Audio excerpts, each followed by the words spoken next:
Bonsoir à tous, bonne année et bienvenue pour cette nouvelle édition du JT d'ICI TV. Au programme ce soir, ça y est, nous sommes en 2014. Les Alpins du Sud ont fêté dignement le passage à la nouvelle année.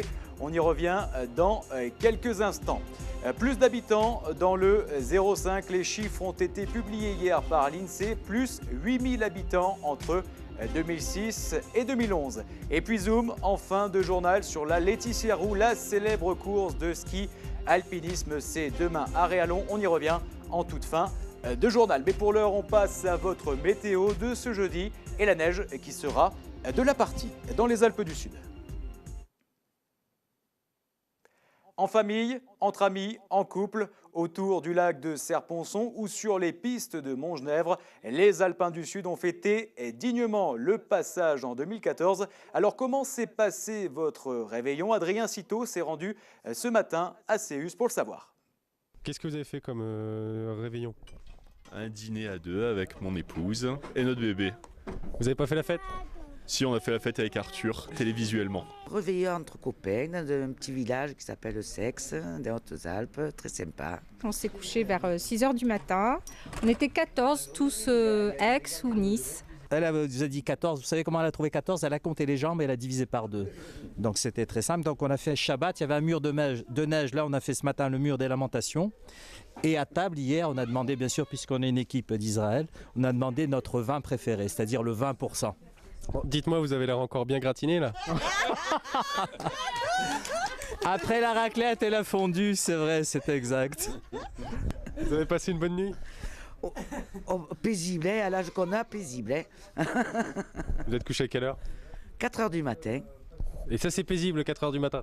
Oui, très paisible. On n'est pas fatigué, on est en pleine forme. Pourquoi vous n'avez pas fait la fête entre amis cette année? Parce qu'on est tellement mieux à deux avec notre bébé, en amoureux, pour un réveillon, plutôt que de boire à tout va dans une soirée, d'avoir du mal à rentrer en voiture. Donc on a préféré jouer la sécurité à la maison. Les jeunes s'assagissent. Oui, malheureusement, hein, contrairement aux seniors qui, eux, prennent plus de liberté que nous. Le programme de la journée maintenant. Alors aujourd'hui on a l'apéro, on a mis quelques bouteilles dans le champagne. Dans la neige, quelques bouteilles de champagne dans la neige. On coupe, on reprend. Et il y a les amis de Jérusalem qui ont porté le vin, leur vin préféré, c'est-à-dire leur 20%.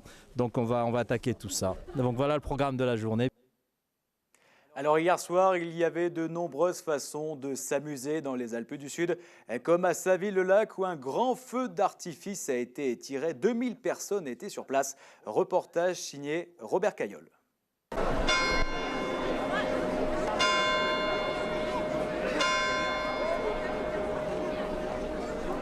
Ce 31 décembre 2013, Savine-le-Lac était l'un des lieux de rencontre privilégiés pour les touristes et la population locale. Plus de 2000 personnes se sont rassemblées place de l'église pour assister à un spectacle de qualité d'une quarantaine de minutes. Le rendez-vous était donné pour 19h, une heure choisie judicieusement pour commencer dans les meilleures conditions le réveillon. 19h, je pense que c'est l'heure idéale, car ça ne prive pas les gens d'aller réveillonner. Mais en revanche, ça leur apporte un petit plus en disant, ben tiens, voilà, ce soir, avant d'aller réveillonner, on va s'en mettre plein les yeux, comme on dit vulgairement, avec ce magnifique spectacle suivi du feu d'artifice du 31. La compagnie Les Kidam, de renommée internationale, a ouvert le spectacle avec une nouvelle création appelée Fier à cheval. Un spectacle tout en poésie basé sur le thème de la transformation des nuages en chevaux volants.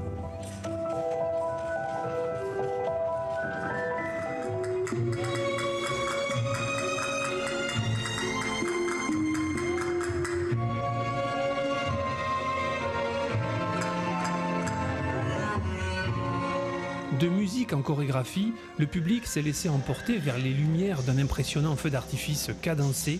La partie pyrotechnique était assurée par l'entreprise Pyro FM de Gap, qui connaît déjà bien le site pour y avoir organisé depuis plusieurs années des feux d'artifice sur Savine-le-Lac, avec notamment les fameux mercredis du feu de l'été 2013. Il va durer entre 10 et 12 minutes, assez bien cadencé. Il va y avoir les boîtes, le clocher, derrière où il y a tous les mortiers, ça vaut le coup.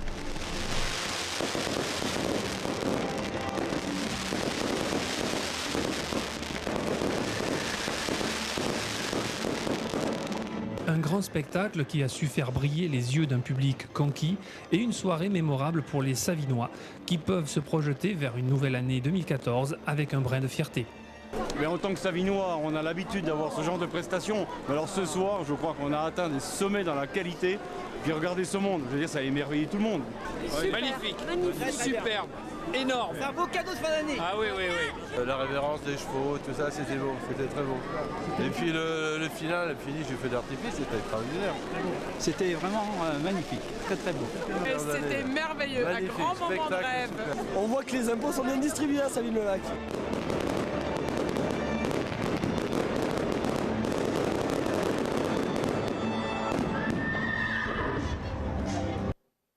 Après le lac, direction les pistes de ski de Montgenèvre où un grand feu d'artifice a également été tiré. Beaucoup de monde dans la poudreuse.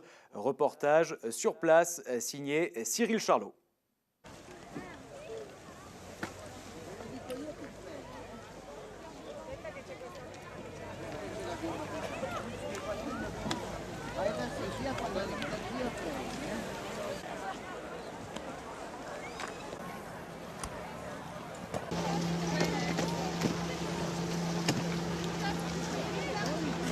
La neige est bonne à Montgenèvre, il y a un petit peu de monde mais c'est pas extrêmement grave. Sinon c'est une bonne station et puis voilà. Bonjour Julien, vous êtes pisteur secouriste sur la station de Montgenèvre. Oui. Il y a beaucoup de monde en ce moment sur les pistes. Est-ce que vous pouvez nous rappeler les règles élémentaires de sécurité observées? Bien sûr, les risques élémentaires observés, pour l'instant on est en risque 4. Donc tout hors piste et hors piste de proximité sont assez dangereux parce que le manteau neigeux n'est pas stable, avec beaucoup de plaques à vent un peu dans tous les sens parce qu'on a eu des vents dans tous les sens. Et puis après les règles élémentaires du skieur sur les pistes, eh bien, on fait attention aux personnes qui sont devant nous parce qu'ils sont prioritaires. Quand on s'arrête sur le côté. On respecte la signalisation, les croisements et puis s'il y a un secours à alerter, eh bien, on fait en fonction de savoir ce qui se passe sur la personne et puis d'alerter les secouristes via les remontées mécaniques ou les téléphones. Le hors-piste est très déconseillé en ce moment? Le hors-piste est déconseillé en ce moment, oui, risque 4, donc bon, vous imaginez que ça peut avoir des conséquences et même proche du domaine skiable et notamment des pistes. Le port du casque est fortement recommandé? Le port du casque est fortement conseillé et recommandé. On évite tout ce qui est trauma crânien, que ce soit bénin ou grave, quoi. Sinon la neige est bonne en ce moment? La neige est bonne, on a du soleil. Les pistes sont ouvertes, c'est très agréable. Merci beaucoup. Écoutez, je vous en prie.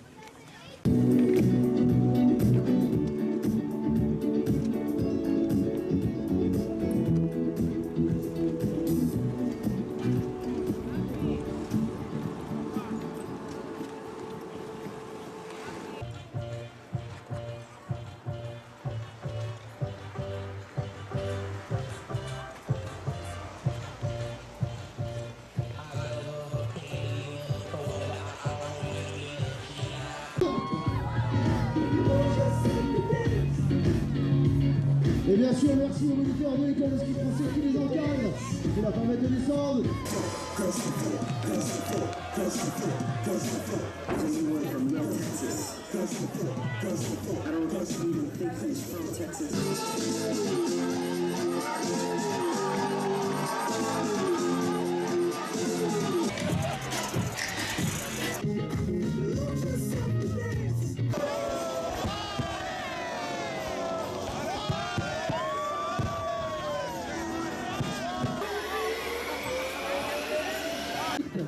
Mais nous sommes là à faire la fête.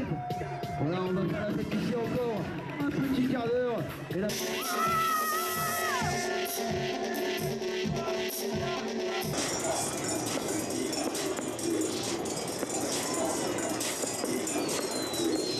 Encore une belle journée hier à Montgenèvre. Alors, qui dit nouvelle année, dit bonne nouvelle. On a appris ce matin qu'une petite Gina a vu le jour. C'est le premier bébé né dans les Hautes-Alpes en 2014. Elle est née au Chicas de Gap. Elle fait 2,8 kg. Elle va bien, sa maman aussi. On a appris aussi qu'hier, un petit Milo de 3,7 kg pour 50 cm, un beau bébé, a terminé l'année 2013 en beauté à Gap. On félicite les familles et les sages-femmes qui travaillaient hier et ce matin. Tout autre sujet maintenant, le nombre d'habitants dans les Hautes-Alpes a augmenté entre 2006 et 2011. Les chiffres de l'INSEE ont été publiés hier, plus 8000 personnes en 5 ans. Alors les chiffres exacts, on était 130 752 en 2006, 138 605 en 2011, soit près de 8000 personnes de plus. Le palmarès de l'augmentation, c'est pour Gap, plus 3322 habitants. De nombreuses baisses tout de même dans des communes comme à Embrun, avec moins 75 habitants entre 2006 et 2011. Allez, direction Montclar maintenant, vous le savez, les salariés de la commune menacés de déposer un préavis de grève. Il y a quelques jours, finalement, ils ont renoncé à faire grève pour l'ouverture de la station des Alpes de Haute-Provence. Néanmoins, la situation ne semble pas encore réglée. Une réunion se tiendra demain entre les salariés et la municipalité. Pour rappel, les salariés réclament une revalorisation salariale à hauteur de 10% et le passage définitif aux 35 heures. Allez, du sport maintenant. Et là, Laetitia Roux, c'est demain à Réallon, la célèbre course de ski alpiniste qui porte le nom de la championne. Laetitia Roux qui a été plusieurs fois championne du monde. Il y aura pas mal de monde apparemment demain à Réallon. On attend de nombreux participants. Quelques nouveautés également, comme un espace de ski de randonnée balisé mais conservé dans un état naturel. Et également une boule en hélium qui éclairera tout le domaine. On attend de nombreux participants, donc écoutez Thomas Gionavangeli, il est le directeur de l'Office de tourisme savinois à Serponçon. Chaque année, il y a entre 150 et 200 participants. Tous les pisteurs de la station sont mobilisés pour l'événement, pour sécuriser la course, aussi bien au sommet qu'à l'arrivée, avec des points intermédiaires. Allez, on termine avec de la musique et la chorale des montagnes. L'album enregistré à Monteillé a apparemment cartonné durant les fêtes de fin d'année. Les chiffres officiels seront publiés dans quelques jours par Sony, mais selon le site Pure Charts, qui classe les ventes nationales semaine par semaine, l'album enregistré par Kevinos et ses chœurs se positionne à la 151e place durant la semaine du 16 au 22 décembre, soit un bond de 13 places par rapport à la semaine précédente. Depuis sa sortie le 18 novembre, la meilleure position de la chorale des montagnes a été la 146e place. Allez, l'actualité d'ici est maintenant terminée. On passe à l'actualité nationale et internationale avec Dominique Leguen. Pour le nouvel an, le père Georges est de retour en France. Libéré un mois et demi après son enlèvement au Cameroun par un groupe islamiste nigérian, Georges Vandenbusch a été accueilli par François Hollande à l'aéroport militaire de Villacoublay au petit matin, quelques heures après que le président eut présenté ses vœux aux Français. Plusieurs changements entrent en vigueur ce 1er janvier. Le SMIC augmente légèrement de 12 € par mois pour un temps plein, ainsi que le RSA. Mais la TVA augmente aussi, passant notamment de 7 à 10% pour les transports, les restaurants et les hôtels. La validité de la carte d'identité passe, elle, de 10 à 15 ans. Côté européen, Bulgares et Roumains sont désormais libres de venir travailler en France et la Lettonie devient le 18e pays à adopter l'euro. Michael Schumacher aura lui passé le réveillon toujours dans un coma artificiel.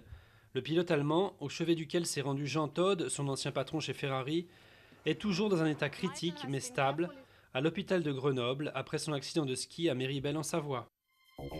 Des vœux de nouvelle année aussi belliqueux que paranoïaques. En souhaitant aux familles de son pays de déborder de joie et de bonheur, le dictateur Kim Jong-un a agité le risque d'un désastre nucléaire massif dans la péninsule coréenne en cas de nouvelle guerre contre la Corée du Sud et les États-Unis.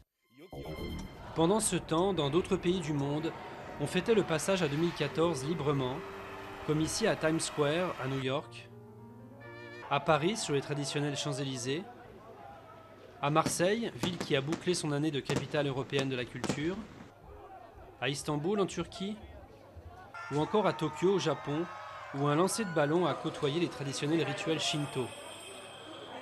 À Kiev, en Ukraine, les opposants au pouvoir pro-russe en ont profité pour continuer à manifester. À Dubaï, le plus grand feu d'artifice du monde a célébré la nouvelle année. Et à Rio, pas moins de 2 millions de personnes ont festoyé sur la plage de Copacabana, où beaucoup n'ont pas hésité à se baigner. Ils étaient bien moins nombreux à se lancer à Dunkerque au matin, mais ils étaient aussi plus courageux, avec une eau à seulement 9 degrés. Allez, l'actualité d'ici et d'ailleurs est maintenant terminée. Je vous donne rendez-vous dans une dizaine de minutes pour un rappel de l'information. Excellente soirée sur DC TV. 24 heures sur 24, 7 jours sur 7, toute l'actualité des Alpes du Sud et dans le monde. DC.fr.